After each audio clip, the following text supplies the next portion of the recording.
Eu me chamo Marcelo Ganzella, sou professor de língua portuguesa na educação básica desde 2002 e atuo em São Paulo no Instituto Singularidades, formando professores de português e realizando pesquisas em metodologias ativas e ensino de literatura. Mas eu estou aqui hoje na Melhoramentos, na verdade, para falar sobre esse livro, O Menino Nelson Mandela, escrito pela jornalista italiana Viviana Mazza, a mesma jornalista que trouxe a nós a história da Malala, a jovem ativista paquistanesa.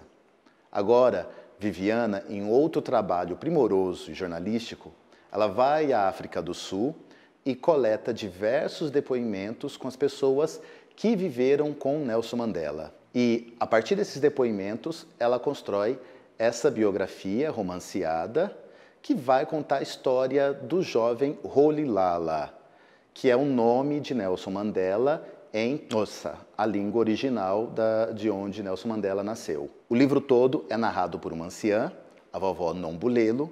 Ela vai contar para seus netos e netas a história desse garoto e a trajetória dele pela infância e juventude.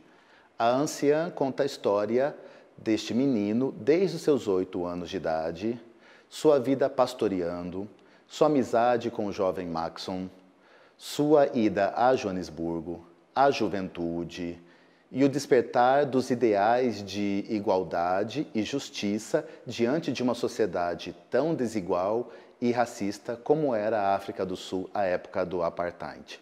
O recorte temporal da narrativa permite ao jovem leitor se colocar diante de algumas questões as quais o próprio menino passa. O que é ser um menino de 8 anos numa vila, no mundo rural? O que significa depois se mudar para a cidade grande? Como lidar com essa mudança, com essa transformação? O que é ser um menino negro em pleno sistema racista discriminatório como foi o apartheid por tantas décadas na África do Sul? Essas são algumas questões que permeiam a leitura por conta desse movimento temporal. A estratégia de realizar uma leitura compartilhada por meio dos capítulos que são curtos também é uma estratégia didática muito interessante, visto que os capítulos, inclusive, são entremeados por ilustrações. Outra característica do livro é que ele estimula questionamentos, dúvidas, ele provoca isso no leitor. E toda essa provocação, ela pode ser alimentada, ela pode levar esse leitor a buscar mais informações sobre o tema e sobre o contexto desse jovem menino Mandela. Inclusive, o fato do livro ter sido escrito por uma jornalista e ser uma biografia romanceada, realmente é um outro elemento que pode estimular a investigação, que pode estimular a pesquisa. E falar de pesquisa, tratar de pesquisa, é uma questão importante, o que está de acordo com uma competência da BNCC. Exercitar a empatia, o diálogo, a resolução de conflitos e a cooperação, fazendo-se respeitar e promovendo o respeito ao outro e aos direitos humanos, com acolhimento e valorização da diversidade de indivíduos e de grupos sociais, seus saberes, identidades, culturas e potencialidades, sem preconceitos de qualquer natureza. Essa questão da pesquisa também está articulada com uma habilidade específica da BNCC. Veja só, inferir a presença de valores sociais, culturais e humanos e de diferentes visões de mundo em textos literários, reconhecendo nesses textos formas de estabelecer múltiplos olhares sobre as identidades, sociedades e culturas, e considerando a autoria e o contexto social e histórico de sua produção. Trabalhar com a leitura compartilhada desses pequenos capítulos também nos ajuda a desenvolver mais uma habilidade que está lá citada na BNCC.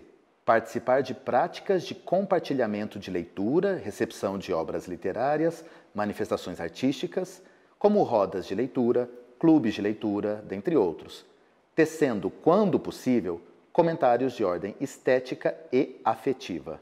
Essa estratégia da leitura compartilhada, ela pode se materializar com um revezamento de vozes. Ora, o professor lendo em voz alta, ora, alguns alunos. Esse revezamento, esse exercício dentro da leitura compartilhada, também nos ajuda a desenvolver mais uma habilidade que está na BNCC. Veja bem, ler de forma autônoma e compreender, selecionando procedimentos e estratégias de leitura adequados a diferentes objetivos e levando em conta características dos gêneros e suportes: romances, contos contemporâneos, mini-contos, fábulas contemporâneas, romances juvenis, biografias romanceadas, dentre outros, expressando avaliação sobre o texto lido e estabelecendo preferências por gêneros, temas e autores. Para o trabalho na sala de aula, o convite à leitura pode se dar da seguinte maneira. Você pode provocar os seus alunos, por exemplo, a pesquisarem quem é essa autora, quem é Viviana Mazza. Um outro convite que também aumenta o interesse na leitura é destrinchar, fazer a apreciação da capa.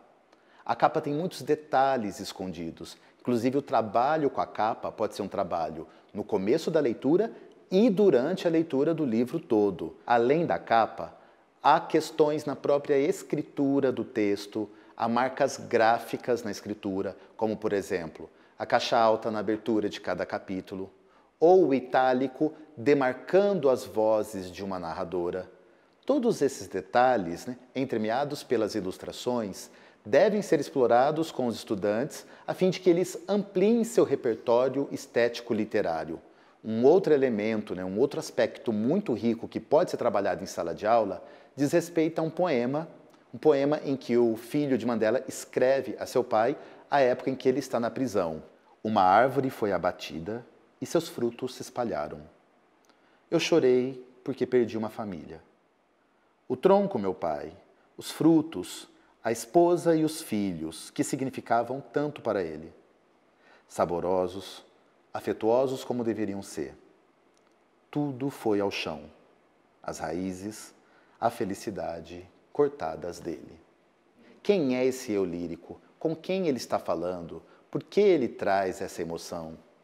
Inclusive, levantar hipóteses sobre o poema e sobre o desfecho do livro, afinal de contas, já estamos chegando em um dos momentos mais dramáticos da história, é uma outra estratégia bastante interessante que pode ser explorada. Relacionar esse momento, esse texto dentro do romance com a capa e antecipando o que vai acontecer.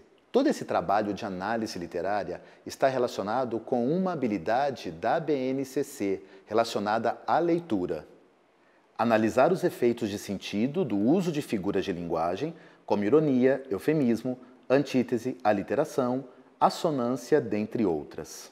Esse trabalho com leitura compartilhada permite que os alunos tragam suas vozes, discutam e, inclusive, possam realizar pesquisas. Eles serão provocados, estimulados, instigados a se aprofundarem mais nas questões do livro. Todo esse trabalho de discussão que está sendo possibilitado pela própria leitura compartilhada permite um diálogo com mais uma questão que aparece na BNCC, especialmente dentro do campo pesquisa. Comparar, com a ajuda do professor, conteúdos dados e informações de diferentes fontes, levando em conta seus contextos de produção e referências, identificando coincidências, complementaridades e contradições, de forma a poder identificar erros, imprecisões conceituais, compreender e posicionar-se criticamente sobre os conteúdos e informações em questão.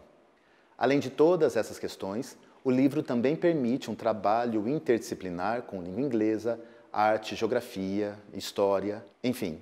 Nós temos aqui a história de um homem realmente muito importante, um dos mais importantes líderes da humanidade.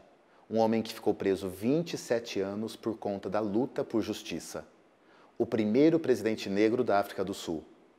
Um homem que ganhou o Prêmio Nobel por lutar contra o apartheid. Com uma história dessa, com um livro desse, não tem como não realizar um bom trabalho, não é? Bom trabalho!